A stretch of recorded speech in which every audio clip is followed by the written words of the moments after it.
So our goals today are to make sure that you leave the session understanding completely the definition of palliative care, how it differs from hospice, some of the data that is directed towards the impact of palliative care on quality of life, and then at the end, just kind of thinking about opportunities for expanding palliative care in assisted living. Because again, palliative care most of the programs have been initiated in hospitals, and again, most of those hospitals have been within academic centers. It's beginning to migrate out into the communities and migrate out into the hospitals and nursing homes and ALF residencies. So we want to understand completely what this is about and the value. There we go. Okay. First and foremost, it's important to begin to think, and again, perhaps thinking about your particular program. Not all of these bullets may apply, but in evaluating your own programs, what makes it difficult to give good end-of-life care within a residence? Pretty typically, everywhere I go, the expectation from families, from residents, from facilities is that it's going to be the doctor who initiates these discussions. And what we know from a lot of good data is often MDs are one of the last to discuss services. There was an interesting survey done through the AARP back in 2004, and normally if you were sitting in front of me, I'd say, guess who has more end-of-life talks than doctors? And typically the audience will say clergy, nurses, neighbors, and in fact, the people having the most end-of-life discussions are lawyers. And the reason for that is that families and residents will go to lawyers for advanced care planning discussions, for estate planning. And in the context of that, often lawyers are beginning to talk about healthcare proxies and various planning tools for end-of-life. So usually the MDs in the audience are fairly chagrined that lawyers have them beat in this discussion. Residents and families are not educated about advanced care planning unless they have visited a lawyer, perhaps, about estate planning, and that's the first time they've heard it. So what are your residents doing to educate your residents and families about what is available?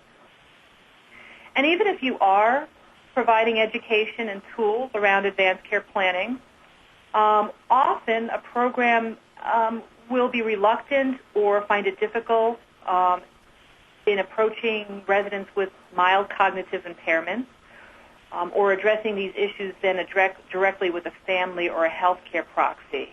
So again, thinking about how you do that within your residence. And then finally, there's no law or requirement that says that you have to address this. So perhaps there's a program that completely ignores this issue. I'd be surprised. But again, just thinking about is a conversation or availability of a conversation offered in any consistent manner where you are. And then there are the societal and facility issues that make providing end-of-life care difficult. Many of our staff, and that includes staff in hospitals, so I'm not singling out assisted living, but we're uncomfortable with patients who may be approaching death. Those clients, those residents who are near the end, it often becomes more difficult to address the elephant in the room that death is near. In assisted living, there's a limitation as to the availability of skilled nursing and a limitation as to how medication can be administered at the end of life when a resident is no longer able to self-administer, such that this is absolutely, as a hospice provider myself, one of the barriers that we find it most difficult to deal with.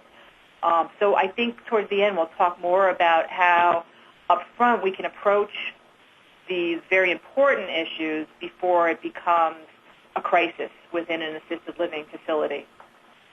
And then finally, that last bullet addresses some of that, which is there's a lot of misunderstanding between hospice agencies, family caregivers, and residence caregivers as to what services are available within a residence. What does hospice provide? Why are there differences seen amongst different providers, and what's that about? So that we all go in with some preconceived notions and having conversations up front and understanding the scope of care that's required under Medicare, and then what differences your provider, hospice provider, may be offering that and how it compares to other programs.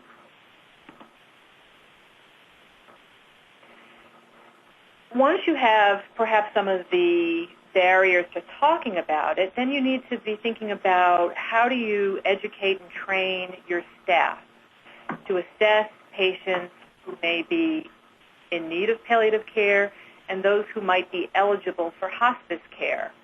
And then because this is a resident's home and you are the primary caregivers, in much the way that we educate family caregivers to assess symptoms and signs of distress, how are you providing this education for the staff in your residence, and what can you do to improve that? What do you have in place for patients who may need either permanent or temporary requirements for increased personal assistance? As a patient, forgive me, I keep saying patient because I'm a physician, but as your resident declines, what do you have in place for emergencies, or have you prepared the family for the need for temporary or perhaps increased personal assistance such that they don't have to be transferred to another residence or a skilled nursing facility? And then finally, is there access to true interdisciplinary care for your residents? Now, in the hospital, we talk a lot about multidisciplinary care, and within a hospital, we're all pretty clear that means there are doctors and nurses and therapists and consultants and social workers, and we're all perhaps seeing the patient, and perhaps we're writing notes, and sometimes we're even reading each other's notes. But true interdisciplinary care is a different animal. What that means is that we're all seeing the patient, but we're also all talking to each other about what we can provide to meet the goals of this resident and of this family. And in fact, if we're doing it very well and working together, it vastly changes the outcome for the resident.